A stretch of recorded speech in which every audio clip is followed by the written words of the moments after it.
Hello everyone, welcome back to Commerce Institute. Hope you're doing well. So, as you know, we are discussing with the series of Negotiable Instrument Act 1881, and in this video we will discuss about kinds of bills of exchange. This topic is related to your BCom syllabus and UGC NET and JRF syllabus as well. So, let's get started without wasting any time. Kinds of bills of exchange, इसके अंदर first क्या है आपका inland bill, यानी कि वो bill of exchange जिसके अंदर जो आपका क्रेडिटर है और जो डेटर है, यानी कि जो ड्रॉई है और जो डेटर है, वो दोनों क्या है एक ही कंट्री से बिलोंग करते हैं, यानी कि बिल को लिखने वाला और बिल को एक्सेप्ट करने वाला दोनों ही जब एक कंट्री से बिलोंग करते हैं तो उसको कहेंगे inland bill. Second is foreign bill. Foreign bill के अंदर कि जब आपका या तो क्रेडिटर या फिर डेटर दोनों में से कोई भी पर्सन अगर दूसरी कंट्री से बिलोंग करता है, यानी कि फॉरेन कंट्री से बिलोंग करता है, तो उसको कहेंगे foreign bill. And third is accommodation bill. ये बिल आपके दो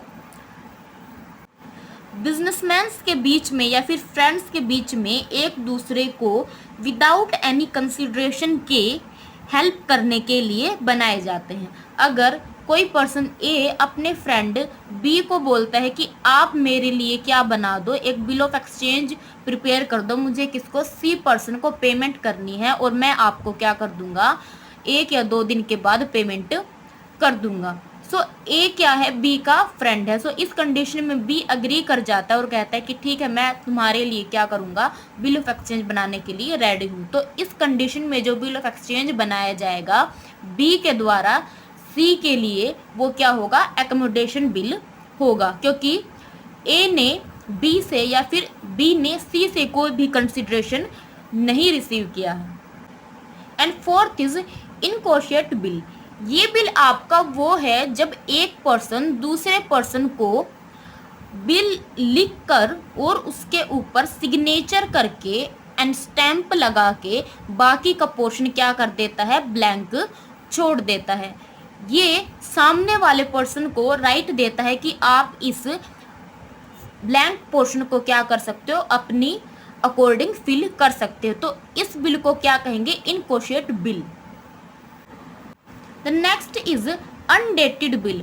अनडेटेड बिल के अंदर क्या होगा आपका जो ड्रॉअर है वो उस बिल के ऊपर डेट का कॉलम फिल करना भूल जाता है। तो इस कंडीशन में जो आपका प्रोमिसरी बिल ऑफ एक्सचेंज बनता है वो कौन सा बनेगा अनडेटेड बिल वाला बनेगा। अगर ये डेट का पोर्शन बाय मिस्टेक ब्लैंक रह जाता है तो उस कंडीशन में आपका बिल क्या होगा लीगली माना जाएगा, उसको लीगल माना जाएगा, आप उसको रिजेक्ट नहीं कर सकते। सो इस कंडीशन के अंदर जब आपके प्रोमिसरी नोट के ऊपर डेट कॉलम ब्लैंक रह जाता है तो उस कंडीशन में वो बिल कौन सा बन जाएगा undated bill. The next is ambiguous bill. ये बिल वो है जब आपका जो ड्रॉअर है वो क्या हो मेकर और क्रेडिटर और डेटर दोनों की सिचुएशन के अंदर हो, यानी कि आपका जब बिल के अंदर ये डिसाइड ना किया जाए कि ये बिल ऑफ एक्सचेंज है या फिर ये प्रोमिसरी नोट है तो उस कंडीशन में उस डॉक्यूमेंट्स को क्या कहेंगे एम्बिगुअस बिल। फॉर एग्जांपल ए ने बी से कोई सामान परचेज किया और बी क्या कहता है कि मैं आपको 2 मंथ के बाद पेमेंट करूंगा, तो ए कहता है ठीक है आप 2 मंथ के बाद पेमेंट कर देना। अब ए बी को अच्छे से जानता है, सो बी कहता है कि मैं इस कंडीशन में फ़िलहाल नहीं हूँ कि मैं क्या कर सकूँ आपको कोई प्रोमिसरी नोट लिख सकूँ, तो आप क्या करो आप खुद से क्या लिख दो एक बिल ऑफ एक्सचेंज लिख दो। यानी कि वो जब सामने वाले की कंडीशन को अपने ऊपर अप्लाई करने, यानी कि किसका काम था इस कंडीशन में प्रोमिसरी नोट लिखना बी का काम था, लेकिन वो कौन लिखता है वो ए लिखता है, तो वो क्या बन जाता है आपका बिल ऑफ एक्सचेंज बन जाता है। लेकिन ये बिल ऑफ एक्सचेंज किसके बिहाफ पर लिखा जा रहा है बी के बिहाफ पर लिखा जा रहा है। सो जब आपका प्रोमिसरी नोट के अंदर ये ना डिफाइन किया जा सके कि ये प्रोमिसरी नोट है या फिर बिल ऑफ एक्सचेंज है, तो उस डॉक्यूमेंट्स को, उस इंस्ट्रूमेंट को हम क्या कहेंगे, ambiguous bill. The next is fictitious bill. Fictitious bill आपका वो बिल है जब आपका एक पर्सन, जिस पर्सन बी के ऊपर ये बिल लिख रहा है वो क्या है, फिक्टिशियस पर्सन है, वो रियल वर्ल्ड के अंदर एग्जिस्ट नहीं करता। सो आपका ये बिल क्या बनेगा, एक फिक्टिशियस बिल ऑफ एक्सचेंज माना जाएगा। The next is documentary bill. Documentary bill कौन सा होगा, जब आपके बिल ऑफ एक्सचेंज के साथ साथ अदर डॉक्यूमेंट अटैच कर दिए जाते हैं तो उसको हम क्या कहेंगे, डॉक्यूमेंट्री बिल कहेंगे। ये बिल आपके कौन कौन से हो सकते हैं, bill of lading, insurance policy या इनवॉइस।